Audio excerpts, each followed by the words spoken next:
Previously on Lost at Times. There's your apology. Terry, I never told you this, but I can hear dead people. Don't worry, dude. Your secret's safe with me. You know why? Why? I can talk to dead people.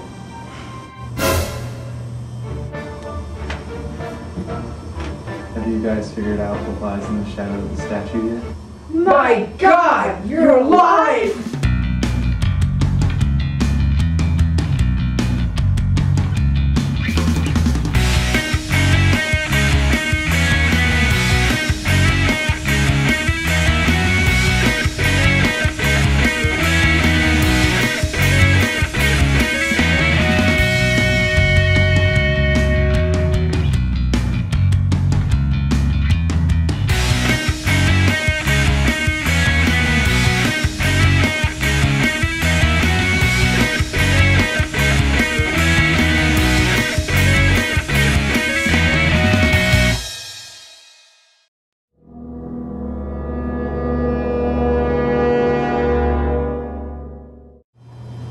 Welcome to another edition of Lost at Times. I'm Jennifer Osterday. I'm Phill Osterday. And I'm Terry Baber. With that tonight, we watched Some Like It Hoth on Lost, which we learned a lot about Miles, and we got a lot of questions answered, and we still have a lot of questions left to ask. So let's get started on the recap.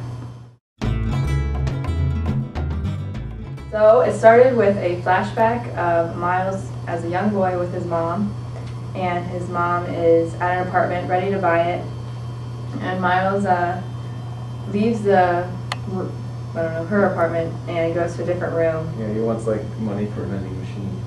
Is that what he wants? Yeah, and then he hears something. He hears something, and he's smart enough to know that there's a key underneath the rabbit statue, and he goes inside and he finds a dead guy. And we learn that this is when Miles finds out that he can hear dead people, and he starts freaking out, and his mom's freaking out, and I think it just cuts at that. Yeah. Then it goes back to the 70s, and it's Sawyer telling Miles to erase. Yeah, he says to accidentally erase the security tape. Yeah. Horace comes in, and I guess Horace asks Miles to go get a package for him.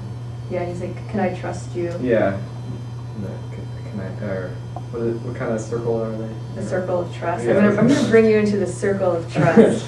It's supposed to go like the grid 340 or something like Yeah, that. 334. 334. Yeah, and he's like, "Oh, that's not allowed." Yeah, that's part of the hostiles, I think is what he said. So he just says that there's some kind of accident Miles should go take care of and pick up the package, right? Yeah. And he goes to find it, and he sees this dead guy, and Brzezinski's like, "Oh, well, he fell into a ditch." And Miles is like, "With bullet holes?" And Brzezinski's like, "The ditch had a gun." And he says, "It doesn't really matter, you know, your job is to do what I tell you to." So Miles takes the dead body, puts it in the van, and then he says, "So what really happened to the dead guy?" Then it goes to a flashback, and Miles is kind of looking funky. He's like 17 or something. And he asks to see her, and it turns out he's asking to see his dying mom. And he's like, says he's sorry. And It looks like she's suffering from cancer or something because her hair's falling out. And then he asks her why she never talked about his father. And she kind of gets upset. Yeah, she's saying like he never cared for you or us, and he's dead now, and your father kicked us out when you were a baby, and he didn't want anything to do with us. And Miles says, "Well, where's his body?" And the mom says, "Somewhere you can never go," which was kind of I don't know, I kind of took it as though it was going to be the island because it's somewhere that you never want to be. So we have another flashback again, and Miles is getting ready to get into the van to take off, to take the package, and he encounters Hurley putting food in the back of the van to take to the workers. So then Miles guy says to her, "Hey, wait a minute, that's my van." So he says, "Well, I got to take the food out there." So they decide to go together. But in between that, there's a segue where Sawyer tells Kate to go tell Juliet that young Ben has been safely delivered to the others. So while Kate is talking to Juliet, Ben's father, Roger, happens to walk in the door and notices that where Ben was located, he's no longer there, and he's kind of freaking out, and he screams, "Where's my son? Where's Ben?" And then Juliet, feigning, surprise, says, "My goodness, he's disappeared. I was only gone for 10 minutes, and all of a sudden he's gone. I don't know where he is." And then Roger, just in a state of panic, says, "Well, I'm going to security to tell them what had happened." And then Juliet looks at Kate and says, "Well, here we go." The drama now begins. Then it goes back to Hurley and Miles, and Hurley's journaling, which I thought was weird. We've never seen him journal before. He's asking how to spell bounty hunter, which is, it made me think of, what's her face, as soon as he said it, the girl that was with Sawyer, Ilana. I was like, oh, he's talking about Ilana. Oh. That's what I was thinking of. And he says it's personal, and then he smells something, and he's asking Miles, what did you do? And he's like, there's something foul in here. And Miles is like, oh, it's your famous garlic mayonnaise. And then they pull over, and that's when Hurley sees the body bag with the body in it. And Miles is like, well, that's usually what you use a body bag for. And Miles ends up explaining to Hurley that the dead guy's name is Alvarez. Alvarez. And he was digging a hole and thinking about Andrea when he felt a sharp pain, which was his tooth filling being yanked out and going through his brain, and that's how he died. And Hurley's like, well, how do you know? And he's like, well, I just know. And Hurley's like, you can talk to dead people. And Miles doesn't really confirm it. And then Hurley's like, oh, you don't have to worry. Your secret's safe with me, dude, because I can talk to him too.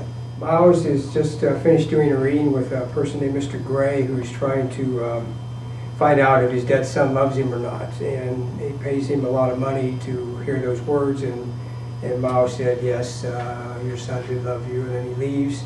And lo and behold, Naomi Dorrit shows up and says, I have an employer who wants to meet you because he wants to hire you for your special talents. So why don't we go to a restaurant? Now, Naomi, we've seen her before, right? She was the one that fell out of the sky with the parachute. Yeah, and then Locke killed her by throwing a knife in her back. Right. Oh, she got the knife in the back. Okay. All right, go ahead. We go back to 1977 or 1970s, and we see a drunk Roger swinging on the swing set, and Kate, who we know is having motherly instincts about her now, walks up to him and sees that he's kind of in pain and not from the alcohol.